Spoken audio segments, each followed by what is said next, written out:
Assalamualaikum warahmatullahi wabarakatuh. Saya Brilian Muhammad Pranaya ingin mempresentasikan tentang pemakaian bahasa Indonesia di wilayah perbatasan. Bahasa Indonesia itu dipakai sebagai simbol pemersatu bangsa di tengah keberagaman suku dan bahasa daerah. Di perbatasan wilayah sering kali terpapar bahasa negara lain sehingga pola tutur bahasa ikut terpengaruh.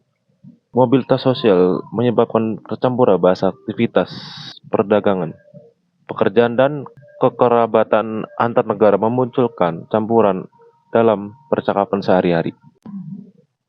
Rumus masalah. Pemakaian bahasa Indonesia di wilayah perbatasan. Bagaimana kondisi penggunaan bahasa Indonesia sehari-hari di setiap perbatasan? 2. Faktor yang mempengaruhi pemakaian. Apa saja penyebab variasi dan perubahan bahasa di wilayah tersebut? 3. Upaya pelestarian bahasa Indonesia. Langkah apa yang harus dilakukan untuk menjaga eksistensi bahasa Indonesia?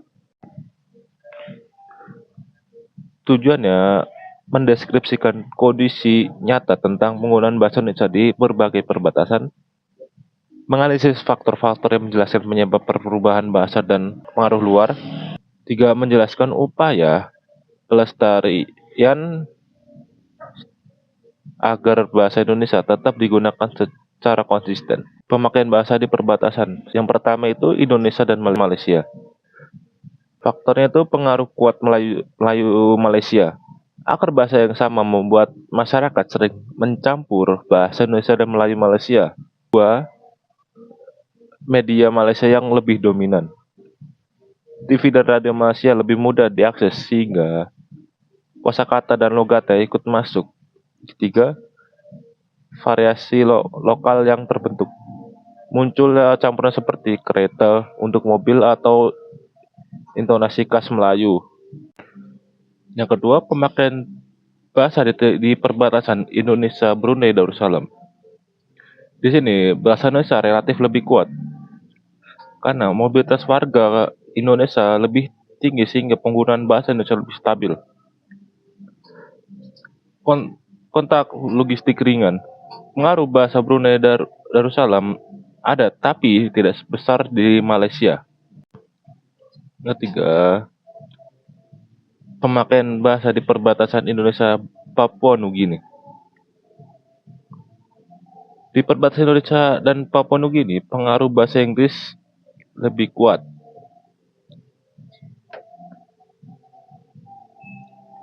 Dan variasi Papua Malay pun muncul. Variasi bahasa yang terbentuk dari campuran Indonesia dan bahasa lokal Papua. Faktor-faktor yang mempengaruhinya itu salah satunya adalah kontak sosial dan ekonomi. Aktivitas antar negara membuat bahasa mudah tercampur. Kedua adalah media dan teknologi. Siaran asing sekarang sangat mudah untuk diakses dan sangat mempengaruhi kosakata masyarakat. Ketiga itu kebijakan bahasa. Ketersediaan pendidikan formal berpengaruh terhadap penggunaan bahasa baku. Yang terakhir adalah mobilitas penduduk. Keluar masuknya warga membuat variasi bahasa semakin beragam. Upaya agar bahasa Indonesia tetap asli.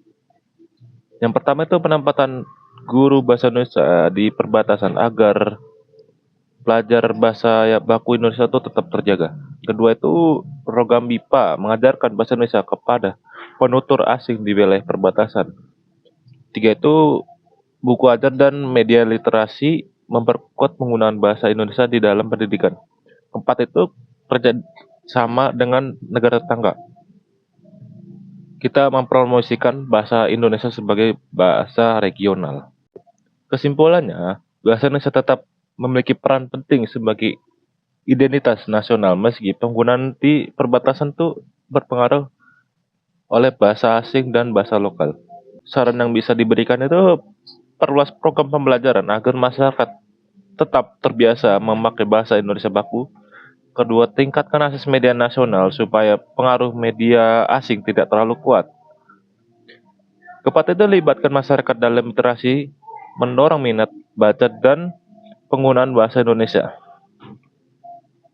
Promosikan bahasa Indonesia di ASEAN agar daya tarik semakin besar di kawasan regional. Itu saja yang bisa saya sampaikan. Kurang lebih mohon maaf. Assalamualaikum warahmatullahi wabarakatuh.